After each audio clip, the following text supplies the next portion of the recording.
வணக்கம். துலாம். துலா ராசிக்கு ஆன நவம்பர் மாத பலன்கள். துலாம் ராசிக்காரர்களுக்கு நவம்பர் 2025 பொதுவாக உங்களுக்கு சாதகமான பலன்களை தரலாம். நவம்பர் 16 வரை சூரியனின் பெயர்ச்சி உங்கள் முதல் வீட்டில் இருக்கும், அதாவது தாழ்வான நிலையில் இருக்கும்.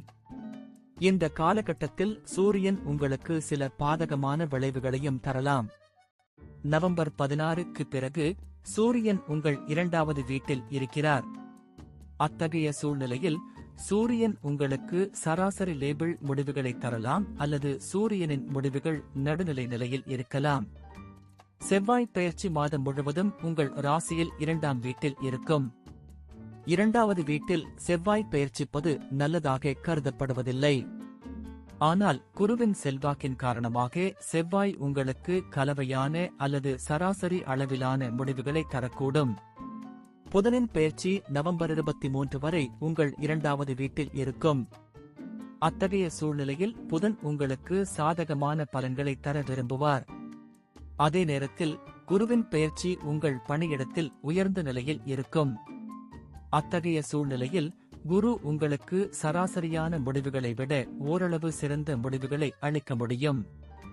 இந்த மாதத்தின் பெரும்பகுதி சுக்கிரனின் பெயர்ச்சி உங்களுக்கு சாதகமான பலன்களை தரும். அதே நேரத்தில் சனியின் பெயர்ச்சியும் இந்த மாதம் உங்களுக்கு நல்ல பலனை தரும். ராகுவின் பெயர்ச்சியிலிருந்து ஒருவர் அனுகூலத்தை எதிர்பார்க்கக்கூடாது. ஆனால் கேதுவின் பெயர்ச்சி உங்களுக்கு நல்ல மற்றும் சாதகமான பலன்களை தரும். சில நேரங்களில் சில சிறிய முரண்பாடுகள் இருக்கலாம். ஆனால் பெரும்பாலான கிரகங்களின் சாதகமான செல்வாக்கு உங்களுக்கு சாதகமான பலன்களை அதிக அளவில் வழங்க முடியும். வேலை செய்பவர்களும் இந்த மாதத்தில் சாதகமான பலன்களை பெறலாம். இருப்பினும் மேலதிகாரிகளுடன் முடிந்தவரை மரியாதையை பேணுவது முக்கியம். இல்லற வாழ்வில் சிறு சிறு முரண்பாடுகளை ஒதுக்கிவிட்டால் பெரிய பிரச்சனைகள் எதுவும் வராது. இந்த மாதம் ஆரோக்கியத்தை பொறுத்தவரை கலவையான அல்லது சராசரி அளவிலான முடிவுகளை தரும். மாதத்தின் இரண்டாம் பாதி ஆரோக்கியத்தின் பார்வையில் சிறப்பாக இருக்கும். நன்றி. வாழ்க வளமுடன்.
வணக்கம்.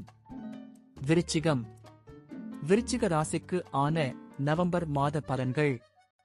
விருச்சிக ராசிக்காரர்களுக்கு நவம்பர் 2025 கலவையான அல்லது சில சமயங்களில் ஓரளவு பலவீனமான முடிவுகளை தரலாம்.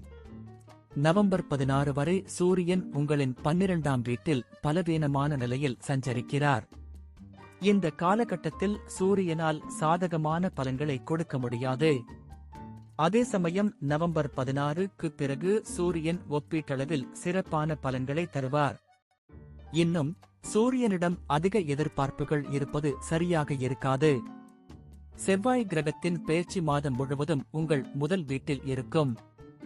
முதல் வீட்டில் செவ்வாய் சஞ்சரிப்பது நல்லதாக கருதப்படாவிட்டாலும் சொந்த ராசியில் இருப்பதால் செவ்வாய் சில நல்ல பலன்களை தரலாம். எனவே செவ்வாய் கிரகத்தில் இருந்து சராசரி முடிவுகளை எதிர்பார்க்கலாம். புதனின் பெயர்ச்சி நவம்பர் 23 வரை உங்கள் முதல் வீட்டில் இருக்கும். அதன் பிறகு உங்கள் 12ஆம் வீட்டில் இருக்கும். குருவின் பெயர்ச்சி இந்த மாதம் பொதுவாக சாதகமான பலன்களை தரும். இருப்பினும் நவம்பர் 11க்கு முன் முடிவுகள் சிறப்பாக இருக்கும். நவம்பர் 2 வரை சுக்கிரனின் பெயர்ச்சி லாப வீட்டில் இருக்கும். இதற்கு பிறகு நவம்பர் 2 முதல் நவம்பர் 26 வரை சுக்கிரன் உங்கள் 12வது வீட்டில் இருக்கிறார். நவம்பர் 26க்கு பிறகு சுக்கிரன் உங்கள் முதல் வீட்டில் சஞ்சரிக்கிறார். எனவே இந்த மாதம் பெரும்பாலான நேரங்களில் நீங்கள் சுக்கிரனிடமிருந்து சாதகமான பலன்களை எதிர்பார்க்கலாம். உங்கள் 5ஆம் வீட்டில் குரு ராசியில் சனியின் பெயர்ச்சி இருக்கும். இதனுடன் சனி நவம்பர் 28 வரை வக்ர நிலையில் இருக்கும். இதற்கு பிறகு சனி நேரடியாக வருவார். சனியால் அனுகூலமான பலன்கள் எதிர்பார்க்கப்படாவிட்டாலும் குரு ராசியில் இருப்பதாலும் குருவின் பார்வையில் இருப்பதாலும் சில சமயங்களில் சனி பகவான் சில நல்ல பலன்களை பெற உதவியாக இருக்கும். இதுபோன்ற சூழ்நிலையில் இந்த மாதம் சனியால் கலவையான பலன்களை எதிர்பார்க்கலாம். ஆனால் ராகு மற்றும் கேது ஆகிய இரு கிரகங்களிலிருந்தும் அனுகூலத்தை எதிர்பார்க்கக்கூடாது. இந்த வழியில் பெரும்பாலான நேரங்களில் பெரும்பாலான கிரகங்கள் பலவீனமான பலனை தருவதைக் காண்கிறோம். சில சமயங்களில் சில கிரகங்கள் நல்ல பலனை தருவதாகவும் தெரிகிறது. எனவே இந்த மாதம் பலன்கள் கலவையாக இருக்கலாம். நன்றி. வாழ்க வளமுடன்.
வணக்கம்.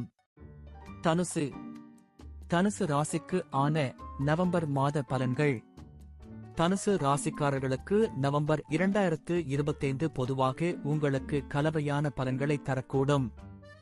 சில நேரங்களில் முடிவுகள் சராசரியை விட சற்று பலவீனமாக இருக்கலாம். நவம்பர் 16 வரை சூரியனின் பெயர்ச்சி உங்கள் லாப வீட்டில் இருக்கும். சூரியன் பலவீனமடையும் என்றாலும் இந்த காலகட்டத்தில் சூரியனிடமிருந்து சராசரியான பலன்களை நாம் இன்னும் எதிர்பார்க்கலாம். நவம்பர் 16க்கு பிறகு சூரியன் உங்கள் 12வது வீட்டில் இருக்கிறார். எனவே அந்த காலகட்டத்தில் சூரியன் அனுகூலத்தை கொடுக்க முடியாது. செவ்வாய் பெயர்ச்சி மாதம் முழுவதும் 12ஆம் வீட்டில் இருக்கும். அத்தகைய சூழ்நிலையில் செவ்வாய் கிரகத்திடமிருந்து பொது அனுகூலத்தை எதிர்பார்க்கக்கூடாது. புதனின் பெயர்ச்சி நவம்பர் 23 வரை உங்கள் 12வது வீட்டில் இருக்கும். அதன் பிறகு அது உங்கள் லாப வீட்டில் இருக்கும். எனவே புதன் கிரகம் கூட நவம்பர் 23 வரை அனுகூலத்தை கொடுக்க முடியாது. குரு கிரகத்தின் பெயர்ச்சி உங்கள் 8வது வீட்டில் இருக்கும். எனவே வியாழனிடமிருந்து பொது அனுகூலத்தை எதிர்பார்க்கக்கூடாது. இருப்பினும் சில சமயங்களில் குரு சாதகமான பலன்களை தரலாம். நவம்பர் 2 வரை சுக்கிரனின் பெயர்ச்சி உங்கள் 10ஆம் வீட்டிலும் நவம்பர் 2 முதல் நவம்பர் 26 வரை லாப வீட்டிலும் இருக்கும். அத்தகைய சூழ்நிலையில் நவம்பர் 2 முதல் நவம்பர் 26 வரை சுக்கிரன் உங்களுக்கு நல்ல பலன்களை தர முடியும். நவம்பர் 26க்கு பிறகும் சராசரியை விட நல்ல பலன்களை சுக்கிரனால் எதிர்பார்க்கலாம். சனியின் பெயர்ச்சி இந்த மாதம் சாதகமான பலன்களை தருவதில் பின்தங்கி இருக்கும். அதே சமயம் ராகு கிரகத்தின் பெயர்ச்சி இந்த மாதம் உங்களுக்கு சாதகமான பலன்களை தரும். கேதுவிடமிருந்தும் சராசரி பலன்களை எதிர்பார்க்கலாம். இந்த வகையில் இந்த மாதம் உங்களுக்கு கலவையான பலன்களை தரும் என்பதை நாங்கள் காண்கிறோம். சில நேரங்களில் முடிவுகள் சராசரியை விட சற்று பலவீனமாக இருக்கலாம். நன்றி. வாழ்க வளமுடன்.